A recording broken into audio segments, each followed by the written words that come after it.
क्या नाम है भैया आपका? रोहन सक्सेना, प्रदेश अध्यक्ष राष्ट्रीय बजरंग दल। क्या मामला है रोहन जी आप इस टाइम लाजपत नगर में? आज लाजपत नगर के अंदर ये रस्तोगी इंटर कॉलेज के पास एक जाकिर नाम के व्यक्ति का अपना निजी मकान है। उसके अंदर उसके द्वारा मुस्लिम समाज के लोगों को बुलाकर और नई परंपरा डालकर यहाँ नमाज अदा कराई जा रही है, जिसका विरोध स्थानीय लोगों ने और राष्ट्रीय बजरंग दल के कार्यकर्ताओं ने सबने मिलकर सामूहिक रूप से किया है। हम कोई भी नई परंपरा नहीं पढ़ने देंगे। इस शहर के अंदर अशांति फैलाने वालों पर हमने शुरुआत से कही है कि मुकदमा लिखा जाए। जो लोग शहर की शांति को भंग करना चाहते हैं उन पर मुकदमा लिखा जाए। जो भी प्रशासनिक और शासनिक अधिकारी यहाँ आए हैं, हमने उनसे कही है, पुलिस के अधिकारियों से, कि जिन्होंने नई परंपरा डलवाने का प्रयास करा है, शहर की शांति को भंग करने का प्रयास किया है, उन पर मुकदमा दर्ज होना चाहिए। रोहन जी आपको कैसे पता चला? नहीं, हमें स्थानीय लोगों से जानकारी लगी, उन्होंने फोटो बताए, उन्होंने फोटो खींच के भेजे हैं, उनके फोटो तक हैं नमाज अदा करने के। ये नई परंपरा बिल्कुल नहीं पढ़ने देंगे हम।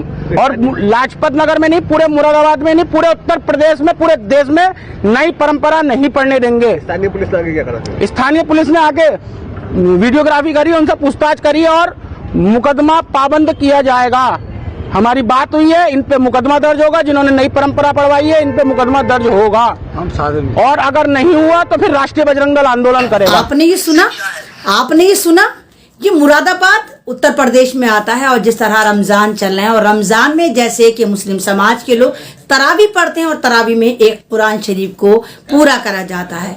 मुरादाबाद में एक जगह है लाजपत नगर, वहां पर एक जाकिर साहब हैं। जाकिर साहब ने अपने कारखाने में बाकायदा एहतमाम करा था तरावियों का, जहां पर कोई भी आकर तरावी पढ़ सकता था, जो मुसल्ले ईमान मुसलमान हो और नमाज पढ़ना चाहता हो, तरावी पढ़ना चाहता हो। लेकिन ये भगवा गुंडे, ये आरएसएस की नाजायज औलादें, ये जितने भी आपको पता है, जो तीर त्रिशूल तलवार लेके मुसलमानों के पीछे फिरते हैं, इन लोगों के पेट में मरोड़े हुए इन्होंने बाकायदा उन मुसलमानों पे एक तरह से कार्रवाई करते वहां की पुलिस बुलाई। और पुलिस को देखिए कि उसको तो कुछ काम होता नहीं, पुलिस को जुर्म के अलावा तमाम चीजें नजर आती है। ये मुजरिम को नहीं पकड़ती, ये शुरफा को, शरीफों को परेशान करती है। और यहाँ पर जाकिर को और जितने भी नमाजी थे तमाम लोगों को पुलिस उठाकर ले जाती है। और बाकायदा ये कहा जाता है कि आज के बाद यहाँ तरावी नहीं होगी और 5-5 लाख का उन पर चालान काट दिया जाता है। क्या चल रहा है सब? मतलब अगर मुसलमान अब तरावी भी पढ़ेगा तो ये कह रहे हैं कि ये भी अप्रिय घटना है, ये भी कोई एक ऐसी घटना है जो आतंकवाद को बढ़ावा देती है।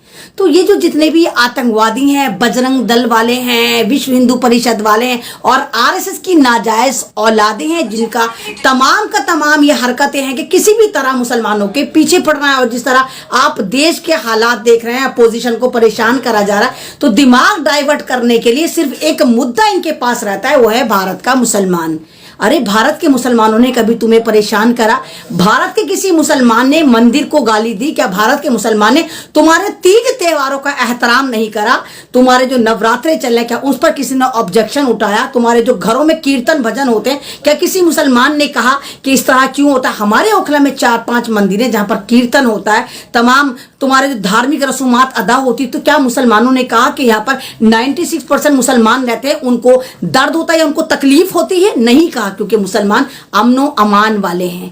अब बताइए कि हमारी नमाजों के बाद हमारी तरावियों को टारगेट करा जा रहा है। तरावी तो सिर्फ पूरे 1 महीने पढ़ी जाती है और बाज़ जगह कहीं 10 दिन की खत्म होती है, कहीं 5 दिन की होती है, तो और कहीं 27 दिन की, 25 दिन की होती है। तो अगर ये बजरंग दल वाले इतनी जबरदस्त आतंकवादी गतिविधि में लिप्त हैं कि पुलिस भी इनको समर्थन कर रही है, तो यहां पर लानत हमारे समाज पर आती है, हमारे उन तमाम तंजीमों पर आती है, उन पर लानत होती है जो तमाम की तमाम देख रही हैं और कुछ नहीं कर रही। मुरादाबाद ज्यादा दूर नहीं है, दिल्ली से मात्र 2 या 2.5 घंटे के रास्ते पर अगर मुरादाबाद में तरावी पढ़ने पर जाकिर साहब के वो टारगेट करा जाता है और वहां पर जितने भी नमाजी थे उनको चालान के तौर पर 5-5 लाख उन पे जुर्माना करा जाता है और उनके कारखाने को सील कर दिया जाता है। तो ये लानत हमारे ऊपर है। हम लोग क्योंकि चुप हैं, आप लोग चुप हैं, क्यों नहीं बोलते आप लोग? क्या अब हम नमाज पढ़ने पर भी इन लोगों से परमिशन लेंगे? क्या अब नमाज पढ़ने पर भी पुलिस हमारे ऊपर एफआईआर करेगी? कैन यू इमेजिन, 150 लोगों पर एफआईआर हुई है और आप तमाम लोग चुप हैं। क्यों चुप हैं? क्या आपको यहाँ पर आवाज नहीं उठानी चाहिए थी? अरे दलितों को कुछ सीखिए, दलितों से कुछ सीखिए। आप दलित को टच कर कर दिखा दीजिए। मायावती जी उत्तर प्रदेश में रहती है, अगर मायावती जी पर कोई एक आंख टेढ़ी कर कर देख ले, पुलिस वाला उंगली भी लगा दे, जो कि नहीं लगा सकता। आप देखिए कि भारत के तमाम दलित पूरे भारत को नीला कर देंगे और तमाम जितना भी मीडिया, सोशल मीडिया है, वो मायावती जी के लिए उठ खड़ा होगा। वो एक पॉलिटिकल पार्टी की सरबराह हैं और दलितों की एक ही बात देखिए। और मुसलमानों को कुछ भी कर लो, कर्नाटक में जिस तरह मुसलमानों को टारगेट करा जा रहा है, मसाजिद को बंद करा जा रहा है, अजान को ये बताया जा रहा है कि तुम्हारा अल्लाह बहरा है, उसके बावजूद आप लोग चुप हैं। क्यों चुप हैं? ज्यादा से ज्यादा क्या होगा? आप पे कार्रवाई होगी, आपको जेलों में डाल दिया जाएगा। फिर किस लिए पैदा हो? आप किस चीज का इंतजार करें? आपको क्या लगता है अल्लाह अबाबील भेजेगा आप लोगों के लिए? अबाबील आके आपके ऊपर आवाज उठाएंगी? अबाबील तो अल्लाह अब भी भेजता होगा, लेकिन अबाबील भी ऊपर जाकर कहते होंगे अल्लाह हम किस पे कंकर मारें? क्योंकि मेजॉरिटी ऑफ मुस्लिम जो है वो मुनाफिक हो चुकी, वो नहीं बोलना चाहती, वो तेरे अलावा तमाम लोगों से डरती है। वो भारत की सरकार से डरती है, वो भारत के एडमिनिस्ट्रेशन से डरती है, वो भारत की पुलिस से डरती है, वो भारत के नेताओं को चुम्मा चाटियां करती है, वो भारत के नेताओं के तलवे चाटती है, लेकिन वो खुदा तुझसे नहीं डरती, बाकी सब चीजों से डरती है। तो अबाबील भी आती होंगी, वापस चली जाती होंगी कि अल्लाह हम किन लोगों पर पत्थर फेंके, हम किन लोगों पर ये करें।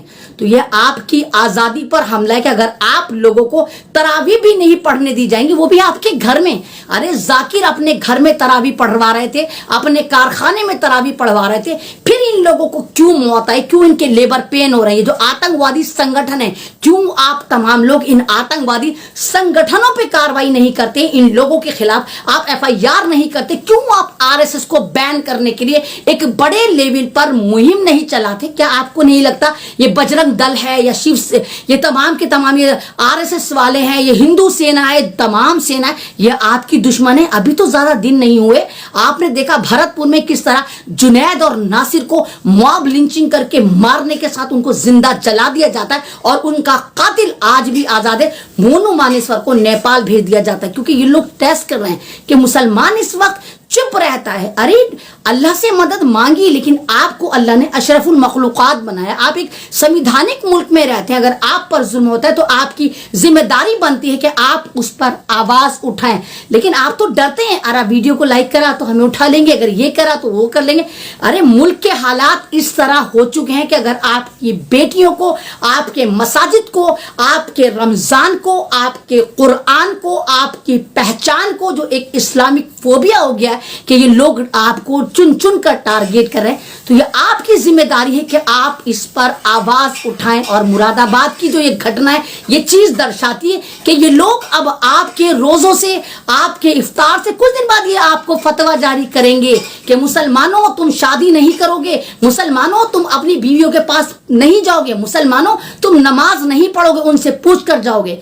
तो ये डर, ये दहशत बंद करिए। मुरादाबाद की घटना इस बात को दर्शाती है कि ये लोग एक एक करके, ये आतंकवादी लोग हैं। कोई चलो सभ्य नागरिक हो, कोई समझ में आता है, ये तो आतंकवादी लोग हैं। RSS के तमाम ये नाजायज संगठन है जो 65,000 से लेके 75,000 के करीब RSS के साथ ये संगठन काम करते हैं, जो सिर्फ दिन रात मुसलमान और दलितों पे किस तरह काम करा जाता है, किस तरह इनको बर्बाद करना है, उस पर काम करते हैं। अगर ये लोग आपकी तरावी तक पहुंच गए, आपके घरों तक पहुंच गए, आप बताइए क्या जितने भी मेरे हिंदू भाई हैं, इनके घरों में छोटे छोटे मंदिर नहीं होते क्या? ये अपने मंदिरों में पूजा नहीं करते? अब अगर हम अपने घर में तरावी करते हैं, हमारा पर्सनल घर है, उससे इन लोगों को क्या प्रॉब्लम है? उसमें भी ये कह रहे हैं कि नहीं हम ऐसा करने नहीं देंगे, नया रिवाज बनाने नहीं देंगे।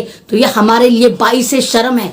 रमजान जैसा मुकद्दस महीना, अगर इस महीने में हमारे भाइयों को पकड़ पकड़ कर FIR करी जाती है, उन पर 5-5 लाख के जुर्माने ठोके जाते हैं, तो ये हमारे ऊपर बाइसे शर्म है कि हम लोग चुप हैं। हम लोग इक्का दुक्का नहीं, अल्हम्दुलिल्लाह हम लोग भारत में पूरे 40 करोड़ मुसलमान हैं। 40 करोड़ में से कम 10-12 करोड़ तो इस तरह होंगे जिनकी गैरत जागती होगी, जो वाकई खुदा से डरते होंगे, जो वाकई मौत पर यकीन रखते होंगे, जो वाकई सवाल कर सकते होंगे, जो सच को सच, झूठ को झूठ कह सकते होंगे। तो क्यों नहीं आप आगे आते, क्यों नहीं आप ऐसे लोगों पर कार्रवाई करते, उन लोगों पर एफआईआर करते, इन गुंडे संगठन पे एफआईआर करते? क्यों नहीं? मुसलमानों में क्या काबिल वकील नहीं होंगे? क्या हमारे में सुप्रीम कोर्ट के वकील, हाई कोर्ट के वकील या इंटरनेशनल कोर्ट के वकील नहीं होंगे जो इन पे बजरंग दल पर, इन पे तमाम इन आतंकवादी संगठन पर कार्रवाई कर सकें?